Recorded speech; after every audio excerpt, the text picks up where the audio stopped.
citizens' violent uprising is gripping Indonesia, with protests escalating from Jakarta to the east three other provinces.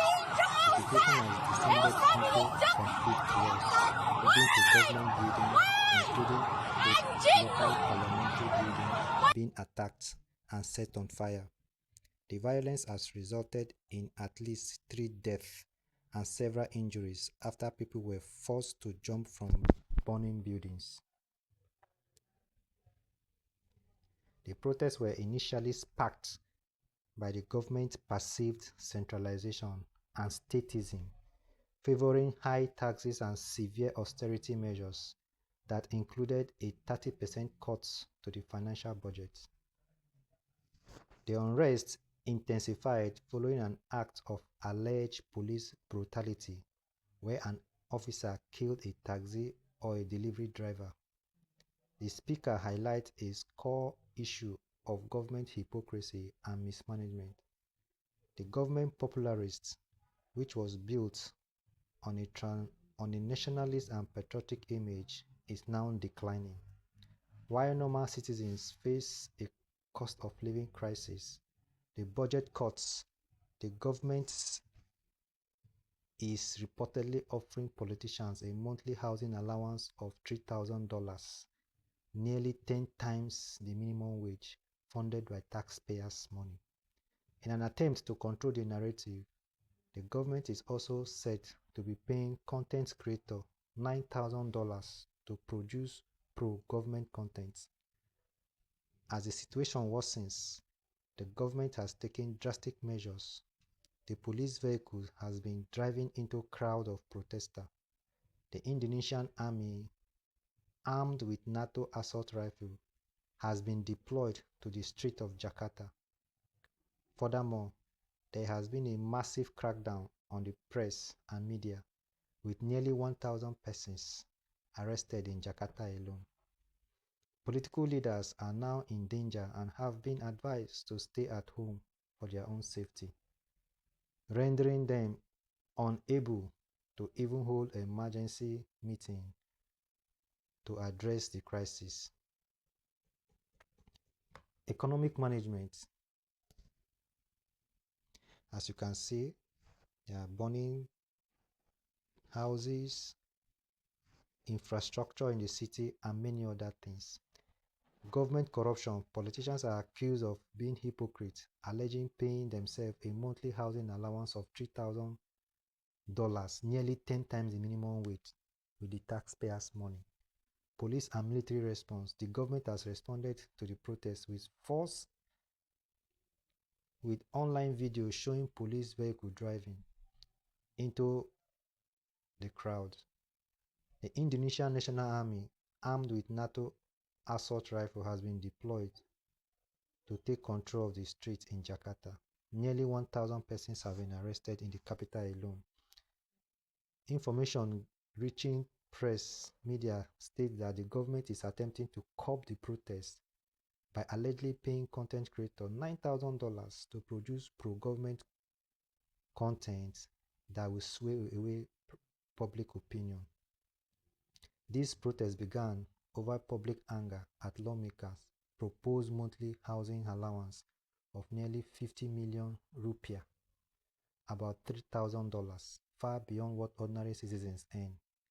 Rising cost of living and talk of government austerity only made matters worse when Afan was run over by a police tactical vehicle during a protest in Jakarta. The demonstration exploded nationwide. Police have been exploding tear gas, shooting rubber bullets to disperse the crowd, but it hasn't discouraged them from coming out. More people keep expressing their anger in violent way, discrediting the government from dispensing their social responsibility. Crowd quickly spread from Jakarta to other provinces.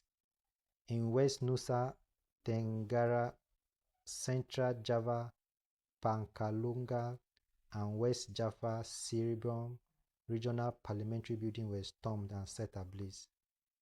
In Makassar, at least 3 people died after being trapped in a burning council building. Police responded with tear gas, water cannons, and mass arrests. The demonstrators are mixed with students, labor union, gig economic, riders, and other citizens, angry at what they see as elite privilege. They are loosely organized, coordinated through social media hashtag rather than formal leadership. Their demands range from scrapping the housing allowance and punishing corrupt officials to calls for deeper police reform and, in some cases, high-level resignation. President Prabowo Subianto has called for calm and promised a transparent investigation into Afans Kuniawan's death.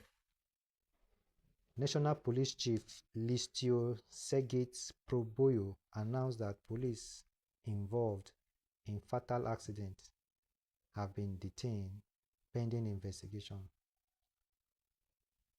At this time, security forces have been moved aggressively to secure streets around the parliament and police facility.